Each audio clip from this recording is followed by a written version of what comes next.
Greetings everyone and welcome back. This is Marco and today we're taking a look at the Nikkor 28mm f2.8.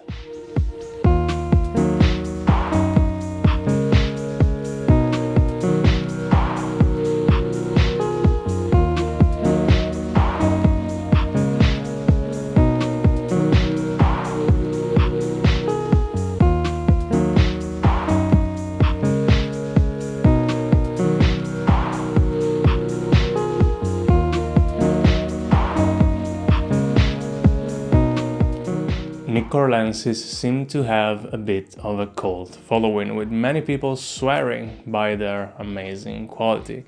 So obviously I was curious to try them out myself.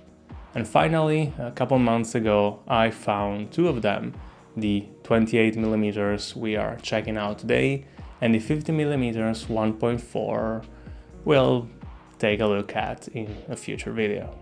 Right off the bat, I have to say the Nikkor lenses are somewhat confusing. While they all share the same f-mount introduced in 1959, there's also a number of different variations, often almost indistinguishable one from the other. Luckily for me, none of that matters when adapting to a mirrorless camera, so let's jump right in and take a closer look.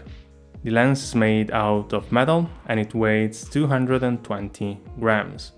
It is 45mm long when focused to infinity and 50mm long when fully extended, with a 52mm front thread.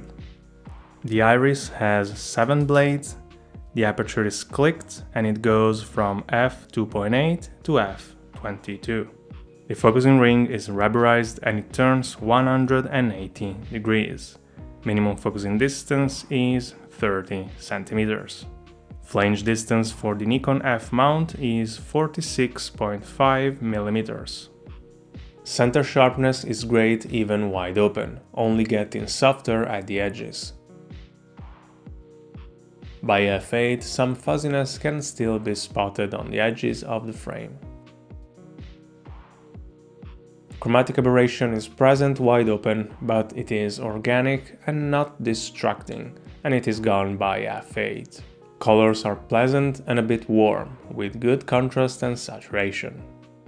Specular highlights show some onion rings, and autofocus areas can feel a bit nervous at times, as it is common for this focal length. Flares are big and pleasant wide open, but only appear when shooting directly towards a source of light, and stopping down they get much smaller. Ghosting has never been a problem in my time using the lens.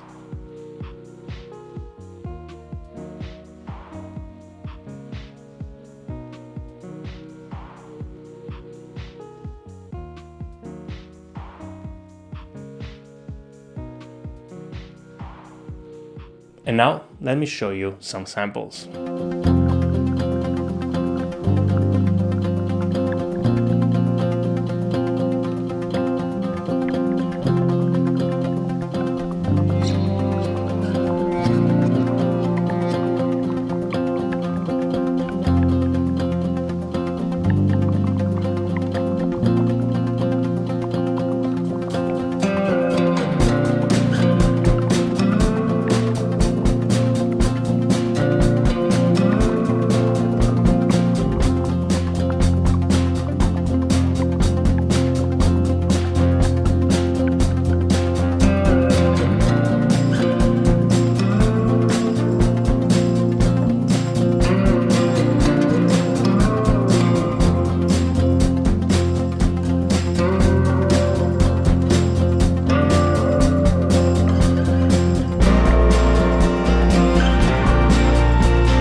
You know, sometimes you try a new or different lens and you immediately know if it is good or bad.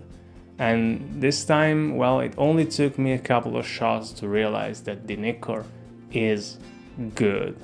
Sure, it may lack in character, but it is reliable, predictable, very sharp, but at the same time smoother in the backgrounds than other 28mm lenses.